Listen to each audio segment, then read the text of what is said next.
Battling for control of western Iraq, the government takes on a resurgent Al-Qaeda. It's a fight testing local loyalties and challenging a group bolstered by cross-border ties with Syria. This is Inside Story.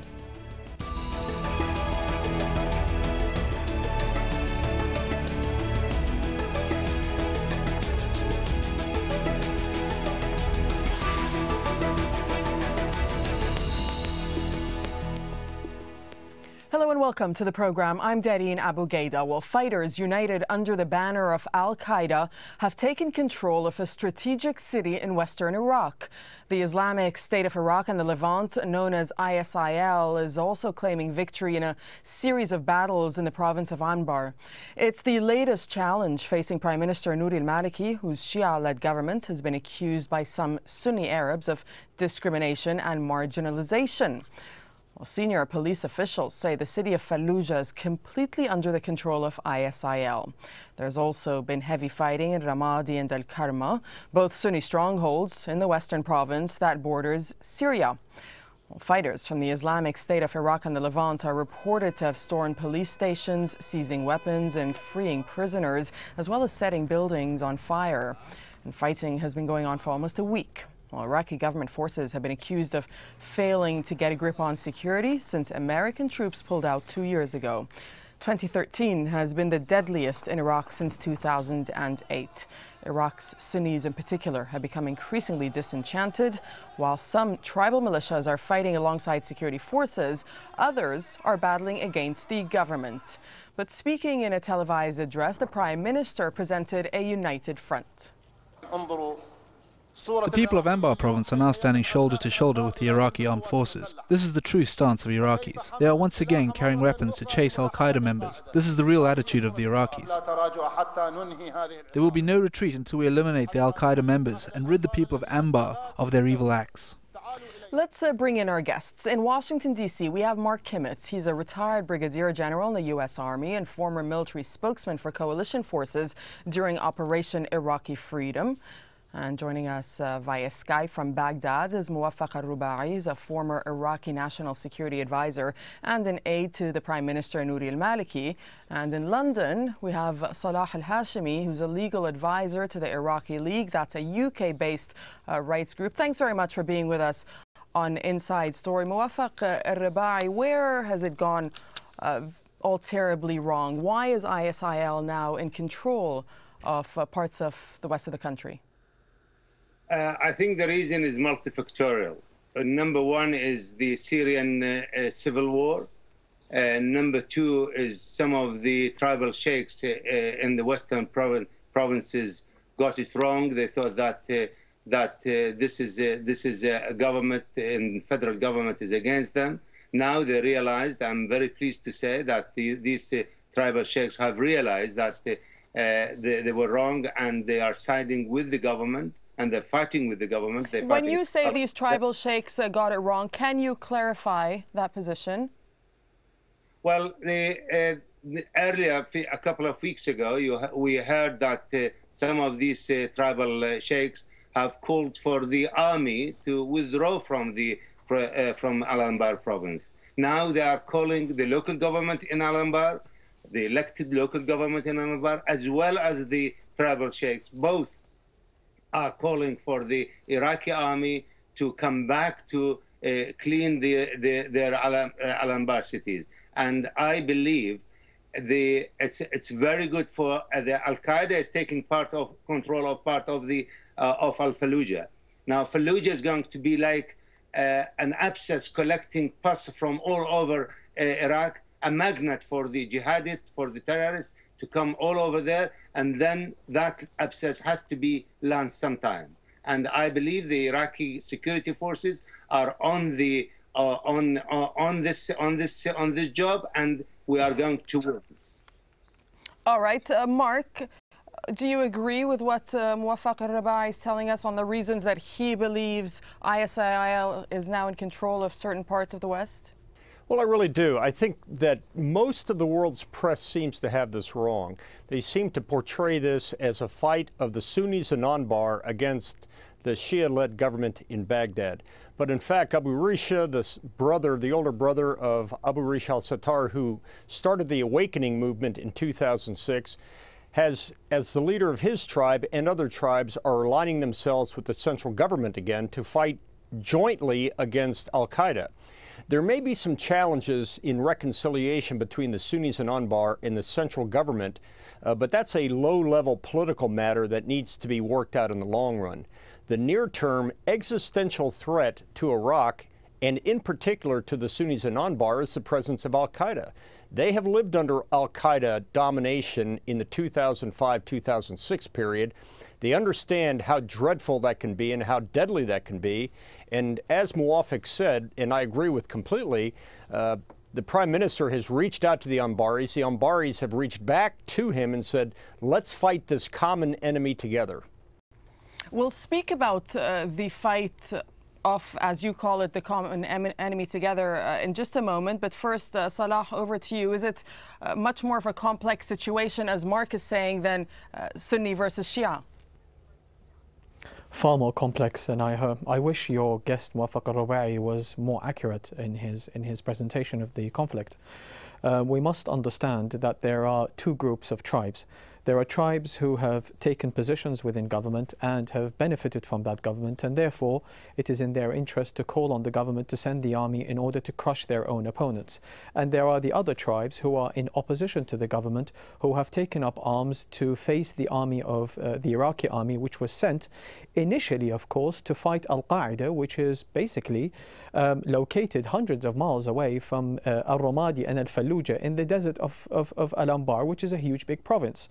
What has happened here is that Prime Minister al-Maliki used the oldest trick in the book. He went over to America and said, please help me with weapons and whatever I need in order to fight terrorism.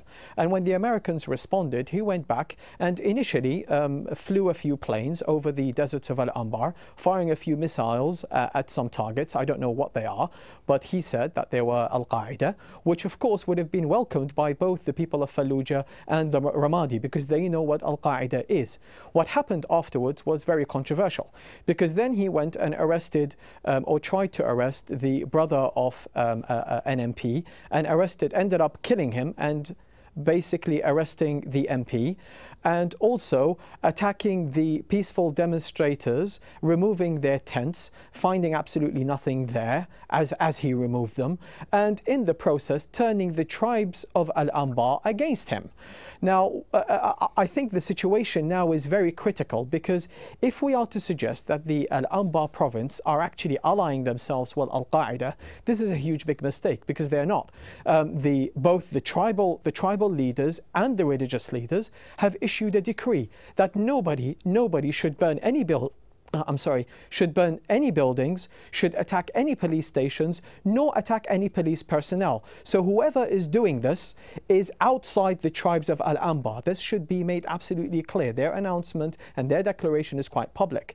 So it is far more complex than it's being portrayed. Mowaffak?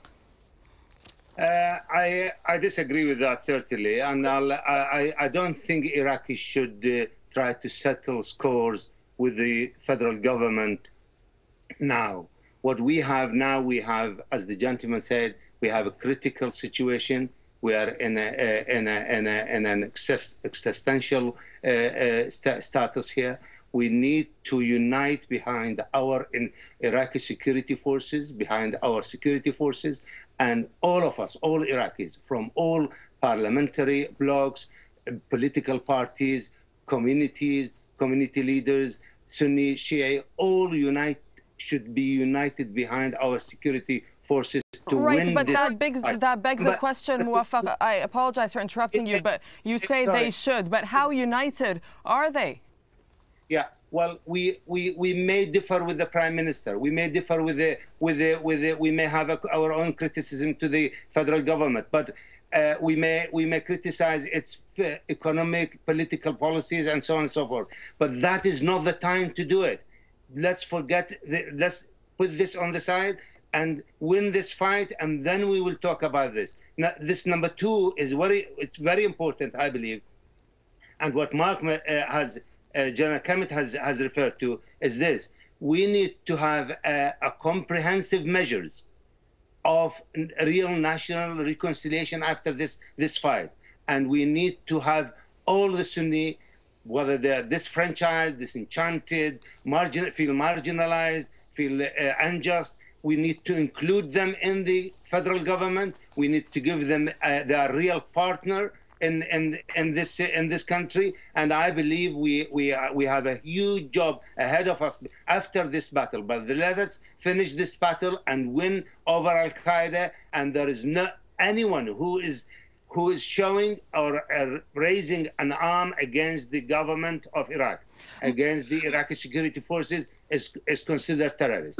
Mark Kimmitt, he's siding with the security forces to expel Al-Qaeda.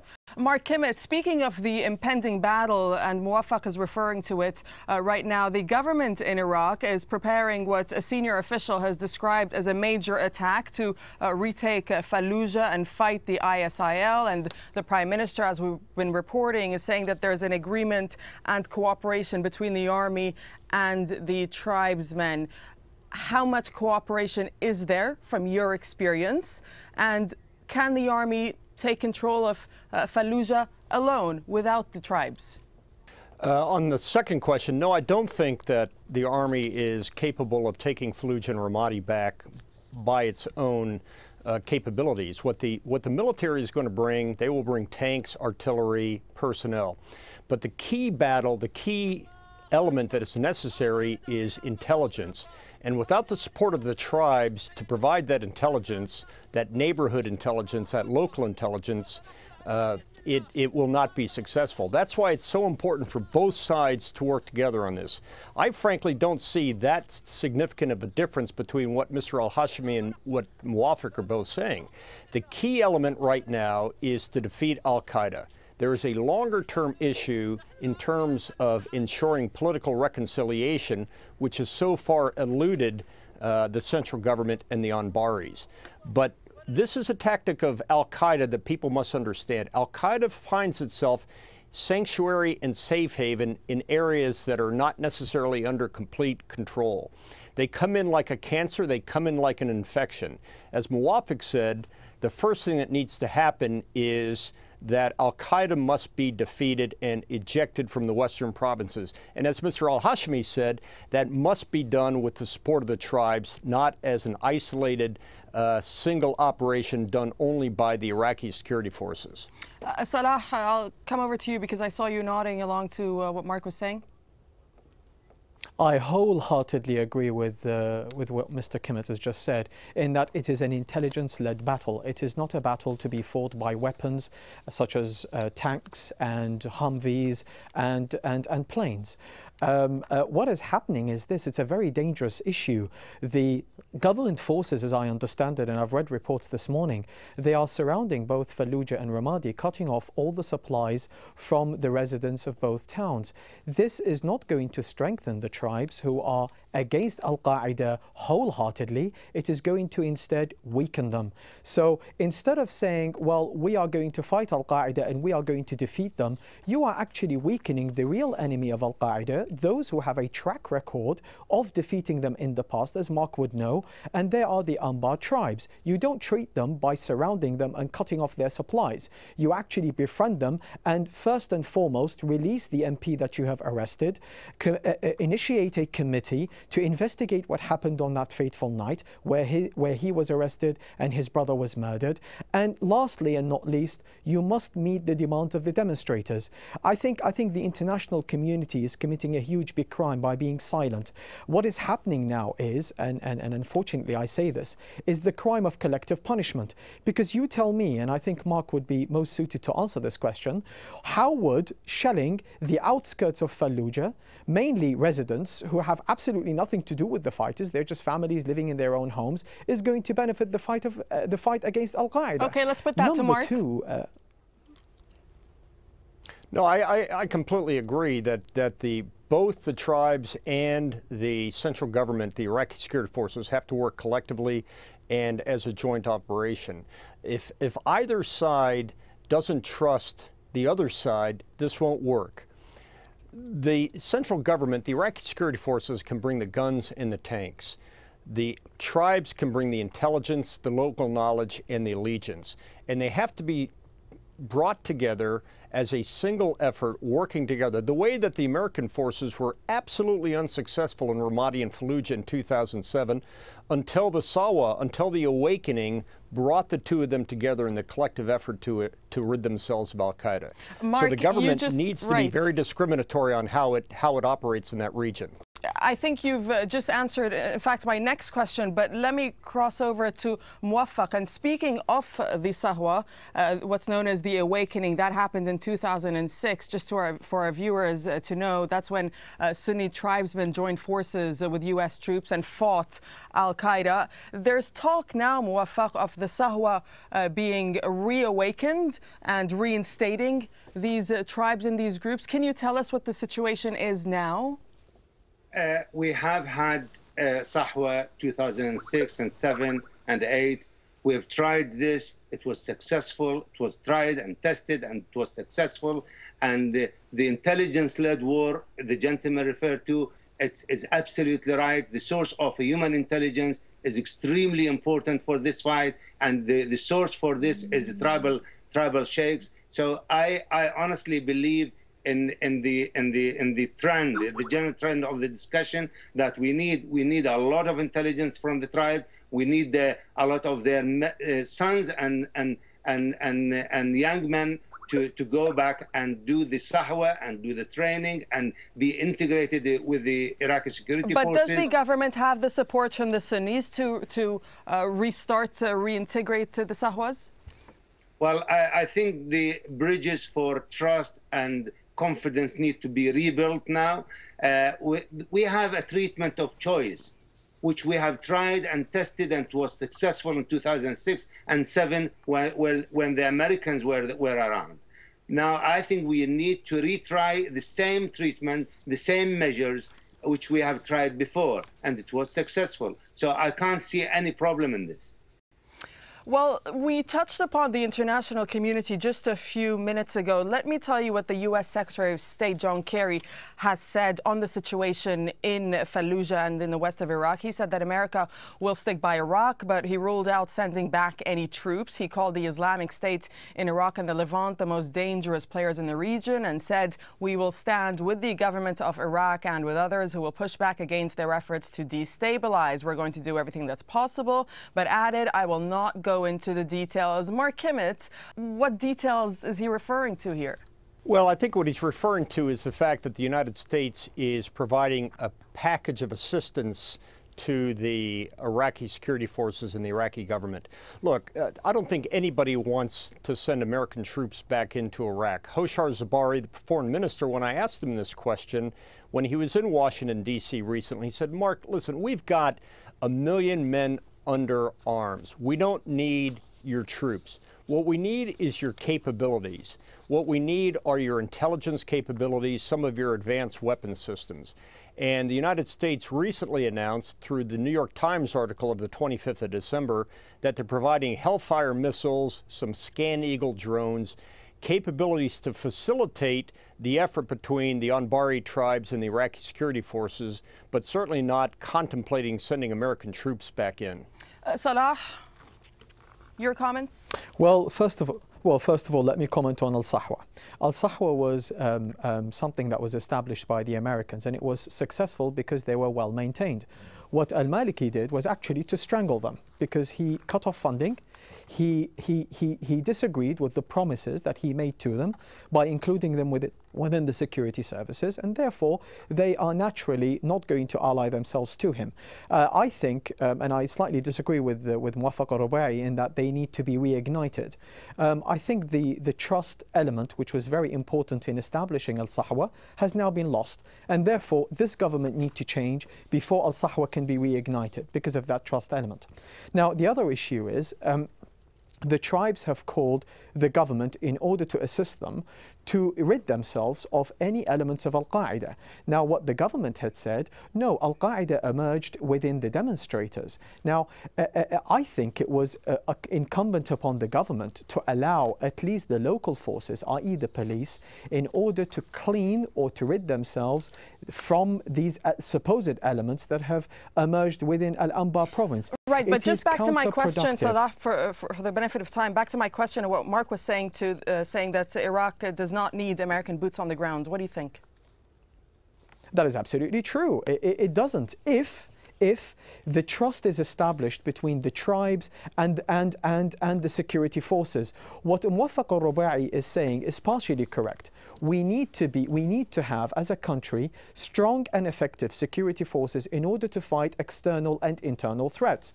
But this is not to say that these security forces are abandoned completely from any oversight, whereby they commit crimes against the people and they are not held any accountable. I'll give you an example. There's a double standard in operation within these security forces. Let us take the arrest and the murder of the MP as a case in point. And equally, we have had recently news of the arrest of someone called Mowaffak Alrubaie, who is the leader of an armed militia within Iraq. Now, when that person was arrested, we have absolutely no evidence of his arrest. We have absolutely no evidence of any confessions. We have no pictures as emerged of the arrest of the MP and his brother. We have absolutely no evidence as to what the government intends to do with him when he has self-confessed that he has committed crimes within Iraq. Now, this is the type of double standards that makes people slightly angry at the government. Well, it's a very complex situation, right? It's a very complex situation. But just back to the ISIL for just a moment, gentlemen. It's made up of a variety of groups, as you very well know, and clans of Sunni faith. It has its origins in an insurgent movement which rose to prominence after the U.S. invasion of Iraq in 2003. It became known as Al-Qaeda in Iraq a year later after pledging its allegiance to the group. It aimed to establish a single state based on Sharia or Islamic law in Sunni-dominated regions of Iraq, and this was later expanded to Syria and the name amended to its current title. The ISIL is one of the strongest rebel units fighting government forces in Syria, but it's facing opposition from an alliance of other rebel groups, which brings me to my next question, Mowaffak Alrubaie. And when you look at the strength of the group in Syria, how much can you just give us, tell us how linked the situation is between Iraq and Syria when it comes to the ISIL? Well, some people consider, some good analysts, intelligent analysts consider this is one fight, this is one civil war. We don't. We think that we are strengthening our borders with Syria. The port of entries as well are very strengthened, and there are extra capabilities we are putting in these port of entries. A lot of troops also, as well on the borders. So. The ISIL in Iraq, probably we're talking about several thousand, not more than that. I think I wanted to go back to the very important points which you raised, which is the role of the international community. Very briefly, because I do want to discuss Syria. The U.S. should not send, and we will not need, and we will not ask the U.S. to send the boots on the ground. Mark Kimmitt, how important is the Syrian connection when it comes to what's going on in Iraq and in the west of Iraq and the ISIL? Yeah, first of all, you need to understand this is not new. I sat down with Bashar al-Assad along with Peter Rodman and Secretary Burns in 2005, warning him that his use of Damascus airport as a way station for al-Qaeda to flow into western Iraq, kill American soldiers, to kill Iraqi citizens, was one day going to come back and bite him. He was very dismissive of that point, but what he has allowed is an al-Qaeda insurgency to develop both in the north of Syria and the west of Iraq, that I think we're starting to see the fruits of that decision made by Bashar al-Assad back in 2003, 2004.